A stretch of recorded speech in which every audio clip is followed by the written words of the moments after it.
Bonjour à tous et bienvenue pour notre nouvelle émission des couleurs de la Bible. Aujourd'hui, beaucoup considèrent Sainte Catherine d'Alexandrie comme personnage mythique plutôt qu'une personne historique. Quoi qu'il en soit d'elle-même, elle personnifie la foi et le courage de milliers de martyrs anonymes. Son culte existe depuis le 8e siècle. D'après la légende dorée, livre médiéval populaire d'histoire sainte, Catherine serait princesse qui aurait refusé d'épouser l'empereur Maxence. Elle serait devenue chrétienne et c'est au Christ qu'elle s'était vouée. Maxence aurait ordonné son supplice par la roue dentée, puis elle aurait été décapitée. On la représente d'ailleurs toujours accompagnée d'une roue et parfois d'une épée, comme dans cette copie d'époque, d'après Cranach l'Ancien, un important artiste allemand de la Renaissance. Les instruments de supplice deviennent dans l'art et dans les œuvres d'art les symboles des martyrs et aident le spectateur à les reconnaître. La feuille de palmier est un autre symbole, antique et assez universel, de la victoire sur les épreuves. Elle est devenue le signe distinctif de tous les martyrs. On l'aperçoit, par exemple, sur le sol près de Sainte Catherine, dans le tableau de l'Italien Carlo Dolci. L'histoire de Sainte Catherine ne s'arrête pas là. Elle a été enrichie vers la fin du Moyen-Âge par des détails extraordinaires. Catherine, jeune fille encore païenne, peine à trouver son futur époux. Elle s'adresse à un ermite qui lui montre un tableau de la Vierge avec l'enfant Jésus. Voilà son futur époux.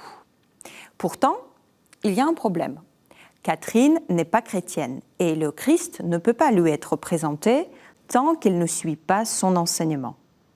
Une fois baptisée, Catherine se retrouve dans un rêve en présence de la Vierge tenant l'enfant Jésus.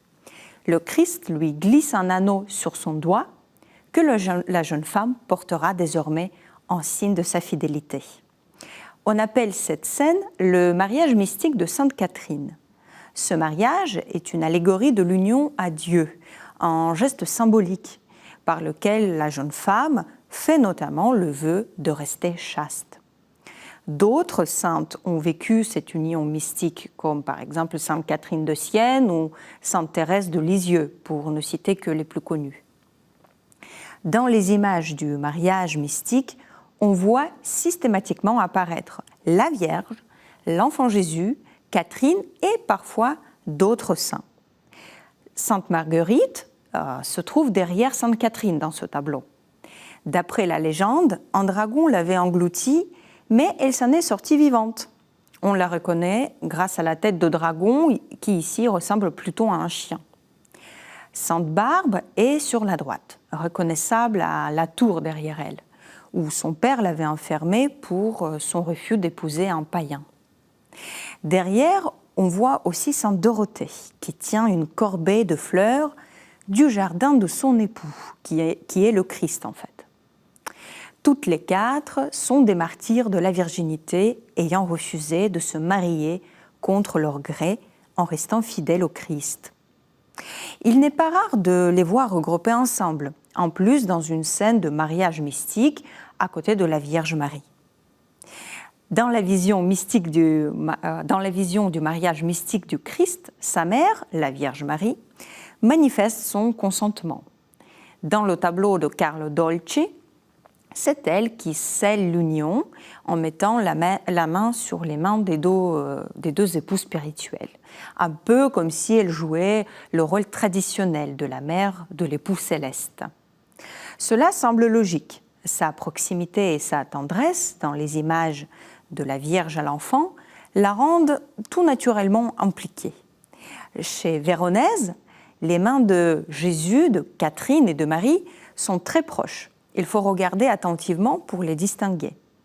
La proximité des regards de Jésus et de Sainte Catherine, la présence d'Anne, la mère de Marie, et de Joseph, tous les deux témoins de la scène, rendent le tableau intime, familial. Le désir de certaines femmes de se consacrer à Dieu et leur certitude d'être ainsi totalement unies au Christ, l'histoire des Vierges martyrs, la dévotion particulière vouées à la Vierge Marie ont été représentées par les artistes. Et ces images ont à leur tour nourri la dévotion populaire et toute notre culture.